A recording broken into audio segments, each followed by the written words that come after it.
মাটিতে যেভাবে বাংলাদেশকে তারা ধারণ করেন, অনেক ক্ষেত্রে প্রবাসীরা যা করেন তা আমরা বাংলাদেশিরা করি কিনা সন্দেহ আছে।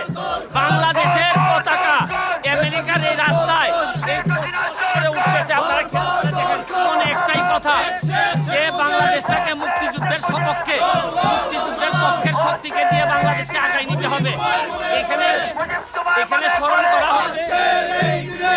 হচ্ছে সবাইকে যারা 71 সালে স্বাধীনতা যুদ্ধে নিহত হয়েছেন, তাদের প্রতি সম্মান প্রদর্শন করা হচ্ছে। এখানে স্মরণ করা হচ্ছে হাজার বছরের শ্রেষ্ঠ বাঙালি বঙ্গবন্ধু শেখ মুজিবুর রহমানকে, চার নেতাকে। এবং লাইভ থেকে বিদায় নেওয়ার আগে শুধু একটা কথা বলতে চাই, দেখেন প্রবাসীরা এখানে আমেরিকাতে থেকে যেভাবে বাংলাদেশটাকে ধারণ করতেছেন, এটা দেখার মতো বিষয়। এইভাবে দেশপ্রেমে উদ্বুদ্ধ হয়ে যদি বাংলাদেশটাকে আগায় নিতে পারতাম, তাহলে বাংলাদেশ বহু দূরে যেত। আমাদের শপথ হোক একটাই, যে দল মত নির্বিশেষে মুক্তিযুদ্ধের ভিত্তিতে, মুক্তিযুদ্ধের চেতনার ভিত্তিতে আমরা বাংলাদেশটাকে এগিয়ে নিতে চাই। এই পর্যায়ে আমি লাইভ থেকে বিদায় নিচ্ছি।